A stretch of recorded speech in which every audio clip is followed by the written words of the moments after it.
नमस्कार दोस्तों, stock market studies में फिर से एक बार आपको बहुत-बहुत स्वागत है।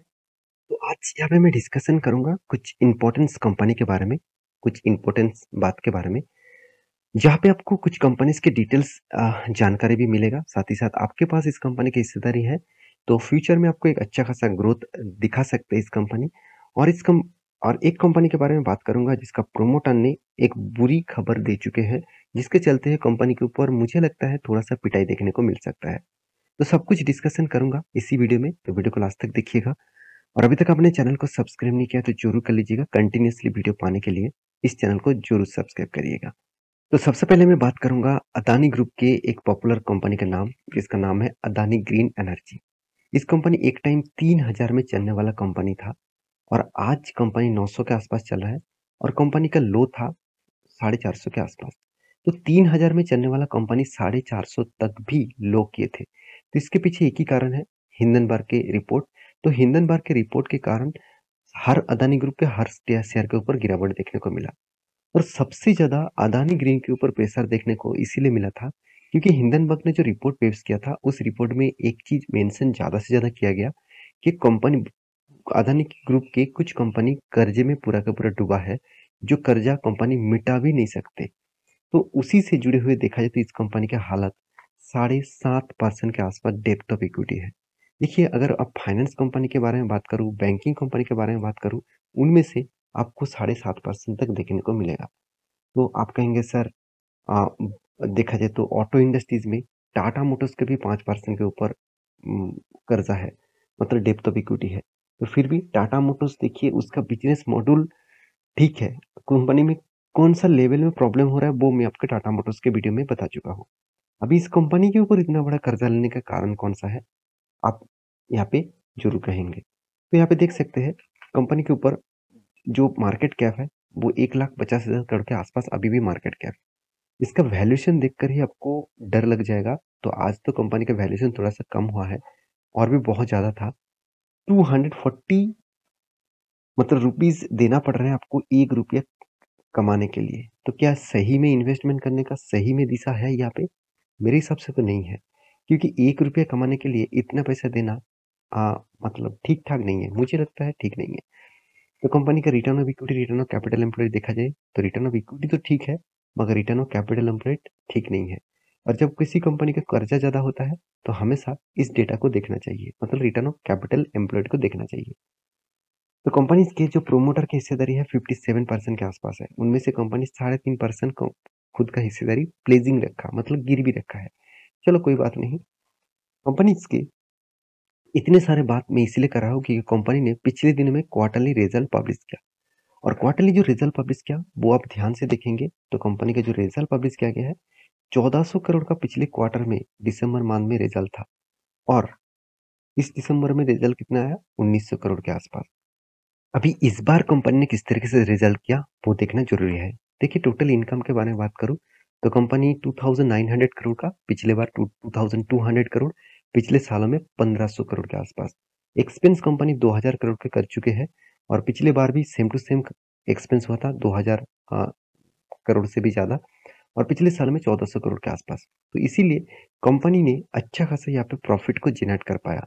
तो कंपनी अच्छा खासा प्रॉफिट मतलब प्रॉफिट एंड लॉस अगर आप देखेंगे फॉर द पीरियड पिछले सालों में 121 करोड़ का प्रॉफिट था और इस बार कंपनी 500 करोड़ तक प्रॉफिट लेके आए और पिछले क्वार्टर के तुलना से भी कंपनी अच्छा खासा प्रॉफिट दिखाया। देखिए मैं आपको फिर से बोल रहा हूँ कंपनी में स्ट्रेंथ है। कंपनी का वैल्यूएशन हाई होने के कारण स्टॉक के ऊपर प्रेशर देखने को मिला। अगर बेसिक अर्निंग पर रेशियो देखेंगे तो 3 रुपीस करके अर्निंग आ चुके हैं, जहाँ पे पहले 0.58% के आसपास देखने को मिला था। इस कंपनी के ऊपर फोकस रखिए एज ए लॉन्ग जर्नी के लिए। शॉर्ट टर्म में कुछ भी हो सकते हैं। हाँ, अभी आप कहेंगे सर क्या फिलहाल के लिए इन्वेस्टमेंट करने का सही तरीका है? बिल्कुल भी नहीं। नहीं, अगर आप इन्वेस्टमेंट करना चाहते हैं तो इस टाइम आप थोड़ा-थोड़ा करके इन्वेस्टमेंट करिए। ज़्यादा इन्वेस्ट मत करिए क्योंकि कंपनी का वैल्यूएशन अभी भी बहुत हाई है और भी करेक्शन होने का चांसेस भी हो सकते हैं। अगर ओवरऑल मार्केट गिरे तो इस कंपनी के ऊपर भी प्रेशर देखने को मिल सकता है। तो इस हिसाब से आप काम करिएगा। सेकंड जो कंपनी है जिसका नाम मैं बता दूँ, जिसका नाम है एमएमटीसी। आप सभी जानते हैं एक गवर्नमेंट कंपनी है, एक पेनी स्टॉक जैसा कंपनी है। पिछले दिनों में मार्केट ठीक-ठाक ही चल रहा था, एक फ्लैट चल रहा था। अचानक कंपनी के ऊपर क्या हुआ जो बिग क्रैश देखने को मिला। और कंपनी का जो क्रैश है करीबन-करीबन 11.5% से भी ज़्यादा। ओवरऑल बात करूँ मैं टॉप से डाउन लेवल तक देखूँ तो जो 15% के आसपास गिर चुके थे। उसके बाद लास्ट में थोड़ा-सा रिकवरी भी कंपनी ने की है। तो ऐसा क्या हुआ जिसके चलते इस तरीके से गिरावट देखने को मिला? देखिए कोई भी बैड न्यूज़ नहीं है, मगर एक रिपोर्ट के माध्यम से बताया जा रहा है, कंपनी के जो प्रोमोटर है मतलब गवर्नमेंट के प्रेसिडेंट के पास जो हिस्सेदारी है, वो 89.9% के आसपास है।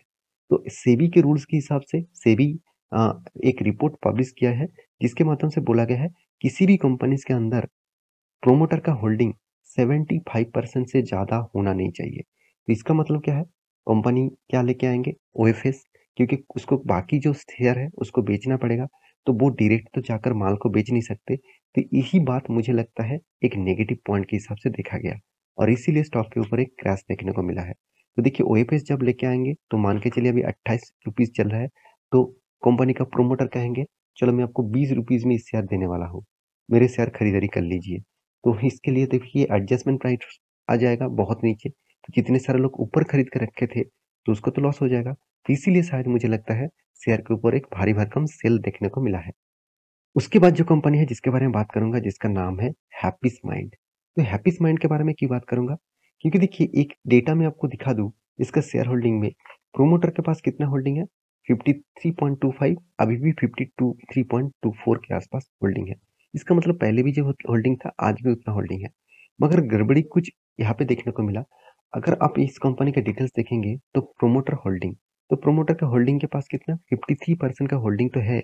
उनमें से कंपनी का जो प्लेजिंग है 7% के आसपास। यहाँ पे प्लेजिंग क्या होते हैं? कंपनी खुद का शेयर को दूसरे के पास रख के पैसा उठाया है, उसी को बोला जाता है प्लेजिंग। अगर वो पैसा कंपनी मिटा नहीं पाए तो कंपनी का जो शेयर है वो उस कंपनी के पास और जिससे वो शेयर मतलब पैसा उठाया है उसके पास चला जाएगा। तो ये बात भी कंपनी को याद रखना है और इस तरीके से बातचीत मार्केट को नेगेटिव लगता है। इसीलिए इस कंपनी के ऊपर प्रेशर देखने को मिला। अगर मैं हैप्पीस माइंड के ऊपर बात करूँ तो आज के दिन आपको वोलेटिलिटी ज़्यादा देखने को मिला है और यहाँ पे कंपनीज के ऊपर आपको देखने को मिला है 7% के आसपास प्लेजिंग। एक्चुअली कंपनी के पास प्लेजिंग था 5% के आसपास पिछले क्वार्टर में। इस क्वार्टर में कंपनी और भी 2% बढ़ा चुके हैं, कुल मिलाकर 7% हो गया। तो आप ध्यान से देखेंगे तो यहाँ पे प्रोमोटर का होल्डिंग कितना है? 53.24% दिखा रहा है और यहाँ पे जो ग्रीन कलर का दिख रहा है, यहाँ पे ग्रीन कलर है एक्चुअली होल्डिंग कंपनी का और जो पिंक कलर आपको दिख रहा है वो एक्चुअली है कंपनी का प्लेजिंग। तो देखिए पहले से कंपनी का प्लेजिंग एकदम ना के बराबर था, ना के बराबर। 2022 के दिसंबर क्वार्टर में कंपनी का प्लेजिंग था 5.5% के आसपास और 2023 में मार्च के एंडिंग होते-होते कंपनी का वो प्लेजिंग बढ़ चुके 7% के आसपास। देखिए कंपनी का प्लेजिंग होना आम बात है। बहुत सारे कंपनी प्लेजिंग करते हैं खुद के शेयर को। क्या उस हिसाब से कंपनी का स्ट्रेंथ है? क्या उस पैसे को वो मिटा सकते हैं? तो उसके लिए आपको कंपनी का रिज़र्व देखना पड़ेगा। तो कंपनी का जो रिज़र्व है, वो रिज़र्व मेरे हिसाब से उतना ज़्यादा देखने को नहीं मिला। तो कंपनी का रिज़र्व बीच में तो नेगेटिव हो गया था, फिर से कंपनी धीरे-धीरे करके रिज़र्व को ग्रोथ कर रहा है। कंपनी के पास जो कर्ज़ा है, वो कर्ज़ा उतना ज़्यादा नहीं है। कंपनी को कर्ज़ा कभी न कभी वो मिटा सकते हैं, क्योंकि कंपनी के हाथ में जो कैश है, अगर कैश देखें तो कंपनी के 159 करोड़ के आसपास कंपनी के कैश देखने को मिला। तो ऑब्वियसली कंपनी ने जो प्रॉफिट दिखा रहा है खाते में, उतना पैसा कंपनी के हाथ में नहीं आ रहा है। तो ये भी कंपनी के लिए एक वीकनेस है। तो ओवरऑल बात करूँ तो हैप्पीस माइंड कोई खराब कंपनी नहीं है। कंपनी में दम है, कंपनी में पोटेंशियल है एट फ्यूचर में। तो इस कंपनी के ऊपर आप स्टडी करिएगा और लॉन्ग जाने के लिए ज़रूर सोचिएगा। तो ये कोई रिकमेंडेशन वीडियो नहीं है क्योंकि मैं आपको किसी भी कंपनी के ऊपर रिकमेंड नहीं कर सकता क्योंकि मैं कोई सेबी रजिस्टर्ड पर्सन नहीं हूँ। मैं आपको कंपनीज़ की जानकारी देना मेरा काम है।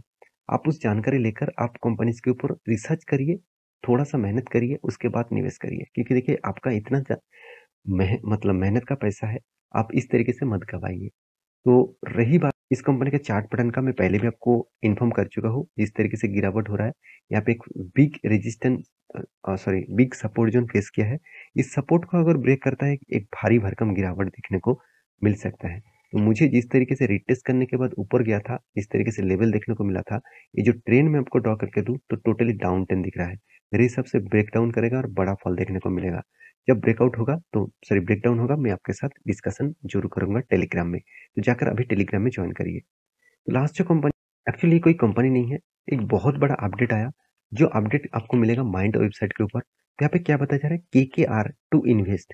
तो KKR invest additional $250 million in Indian, यहाँ पे देख सकते हैं, रिन्यूएबल एनर्जी। तो रिन्यूएबल एनर्जी मतलब सोलर प्रोजेक्ट के ऊपर, विंड प्रोजेक्ट के ऊपर क्या करने वाला है, इन्वेस्टमेंट करने वाला है। और वो कौन करेगा? आपको लग रहा है केकेआर मतलब कोलकाता नाइट राइडर्स, ऐसे बिल्कुल भी नहीं। यूएस प्रोवाइड इक्विटी फंड, मतलब यूएस के एक प्राइवेट इक्विटी फर्म्स है जिसका नाम है केकेआर एंड कंपनी, जो क्या करने वाला है, इंडिया में इन्वेस्ट करने वाला है। देखिए, बाहर की कंट्रीज के जब जब बड़े इन्वेस्टर, बड़े दिग्गज दिग्गज कंपनी इंडिया में आकर इन्वेस्ट करे, इंडिया में आकर बिजनेस करे, तो उस कंट्री का ग्रोथ जरूर बढ़ेगा। तो ऑब्वियसली इंडिया का ग्रोथ होने वाला है, तो 250% के आसपास, 250 नहीं, $250 मिलियन के आसपास यहाँ पे क्या करने वाला है, इन्वेस्टमेंट करने वाला है। तो इस हिसाब से रेन्यूएबल इंडस्ट्रीज में और भी ग्रोथ बढ़ेगा। तो इसीलिए मैं इस वीडियो मतलब इस न्यूज को आपके सामने लेके आया, क्योंकि 400 मेगावाट का टोटल इंस्टॉलेशन होगा रिन्यूएबल एनर्जी का। तो 400 मेगावाट मतलब सोचिए कितना बड़ा मेगावाट का यहाँ पे इंस्टॉलेशन होने वाला है। ये था कुछ न्यूज़। तो मेरी इस वीडियो से आपको कुछ सीखने को मिले, कुछ गुड इन्फॉर्मेशन मिले, तो प्लीज़ चैनल को सब्सक्राइब करना।